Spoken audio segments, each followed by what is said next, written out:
Buenas, hoy vamos a descubrir el comportamiento del mecanismo resistente opuesto a la tracción, esto es, la compresión. Para ello, en primer lugar, con el objetivo de mostrar lo familiarizados que estamos con el fenómeno de la compresión, mostraremos diferentes ejemplos de este mecanismo en estructuras cotidianas. Tras ello, realizaremos una pequeña descripción del modelo matemático utilizado para la caracterización de matemática de la compresión y finalmente mostraremos ejemplos de la actuación de este mecanismo resistente en estructuras reales. En la compresión apretamos la estructura con dos fuerzas iguales y de sentido contrario, tal y como se observa en este vídeo. Este par de fuerzas hace que la estructura tienda a juntarse, como por ejemplo cuando apretamos un muelle. En estructuras de gran esbeltez, como la barra que se muestra en la imagen, la compresión produce una inestabilidad geométrica conocida como pandeo, que hace que la estructura se abra, tal y como se muestra en el vídeo. Creo que todos, en algún momento de nuestra vida, hemos experimentado en primera persona esta inestabilidad, conocida como pandeo, al apretar, por ejemplo, una regla desde ambos extremos. Un ejemplo similar a esta regla lo encontramos en las pértigas utilizadas por los deportistas para saltar en altura. Este tipo de estructuras se caracterizan por su extremada esbeltez, de forma que, cuando se aplica una carga de compresión, la pértiga se deforma como consecuencia de la inestabilidad del pandeo, tal y como vemos en la figura. En el momento del salto, la pértiga transfiere el peso del atleta al terreno, movilizando el mecanismo de la compresión. Podemos apreciar otra muestra de los efectos de la inestabilidad por pandeo al subirnos a dos latas de refrescos. Si las latas están llenas, podríamos estar sobre ellas sin problemas al contar con una rigidez suficiente para transferir la compresión. Sin embargo, si intentamos subirnos a las mismas latas vacías, vemos cómo se chafan, es decir, estas pandean. Otro ejemplo cotidiano de la compresión lo encontramos en las tradicionales torres humanas conocidas como castells, tradicionales de Cataluña y que pueden estar formados hasta por 9 niveles de personas. En estas estructuras, el peso de los niveles superiores se transfiere al terreno movilizando compresiones en los niveles inferiores. Al igual que la tracción, la compresión puede aparecer en una o varias direcciones de forma simultánea, por ejemplo, cuando apretamos un huevo.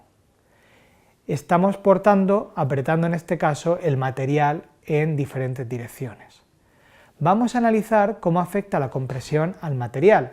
Para ello, analizaremos un modelo muy sencillo, basado en una única barra de longitud L, la cual apretamos de ambas direcciones con dos fuerzas iguales y de sentido contrario P. La barra en cuestión tiene una sección transversal de área A y está compuesta por un material caracterizado por un módulo de elasticidad E.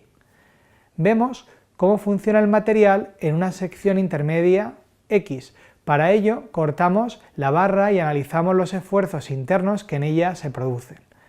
Vemos que en el esquema que aparece en pantalla, que al apretar la barra se producen una serie de tensiones normales sigma.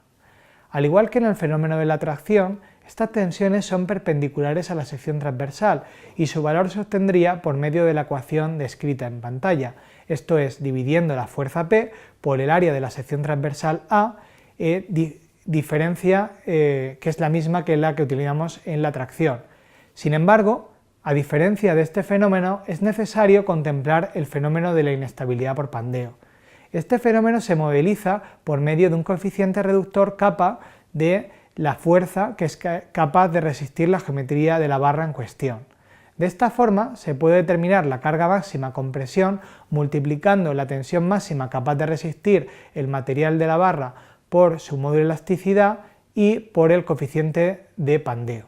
Este coeficiente variará entre 0 para barras extremadamente esbeltas, de una longitud muy elevada, y 1 para barras muy poco esbeltas o de una longitud muy pequeña.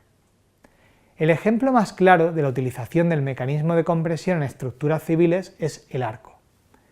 Como veremos posteriormente en el vídeo que analiza el comportamiento de esta tipología de puentes, esta tipología o esta forma permite transmitir perfectamente las compresiones en el material. La forma del arco se conoce desde hace miles de años, de hecho es la forma típica usada en los puentes romanos realizados con piedra. Este material resiste perfectamente las compresiones, pero no es así cómo resiste las tracciones. Otro ejemplo más cotidiano sería la cubierta del frontón de Recoletos del ingeniero Eduardo Torroja, destruida durante la Guerra Civil Española.